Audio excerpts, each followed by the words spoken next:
humblest of all people.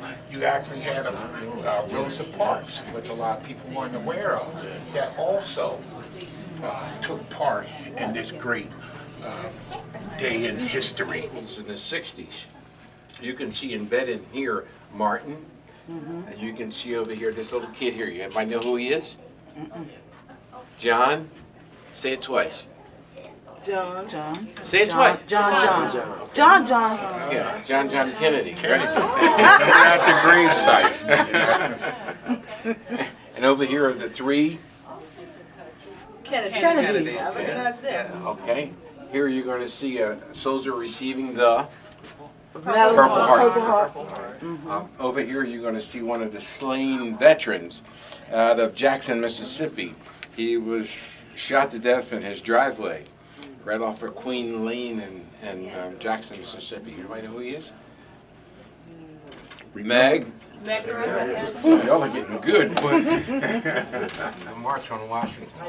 This was sent to my father. My father was a preacher, and our church was invited, along with a lot of other churches in Philadelphia, to come to Washington for the march.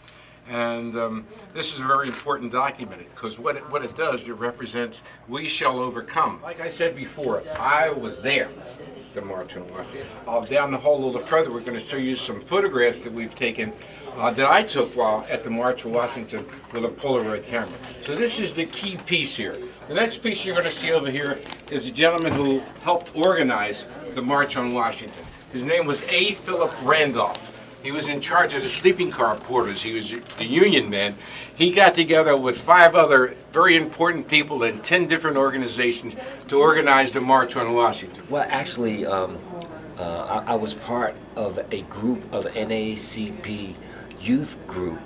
I think the person who pulled us together, his name was Edgar Harris Jr. He was teaching at Atlantic High, and he organized the youth NAACP, and for some reason I can't remember, we got tied at Union Baptist Temple in Atlantic City, where they were putting the buses that they were going to go that day, and I believe Elwood Davis was in that group there, and we get on the bus and we drove down for however long it gets there.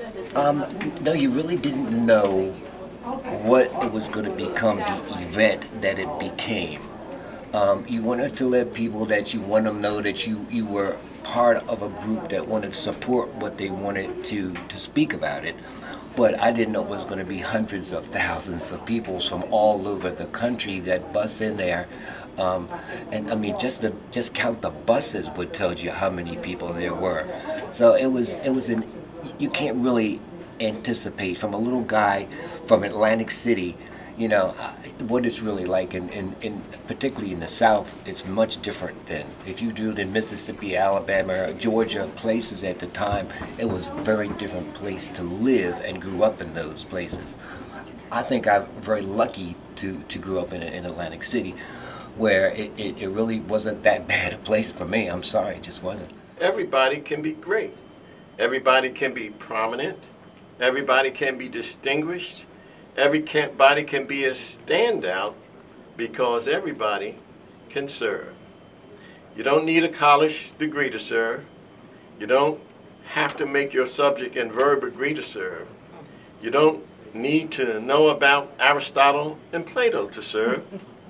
And you don't need to know Einstein's theory of relativity to serve.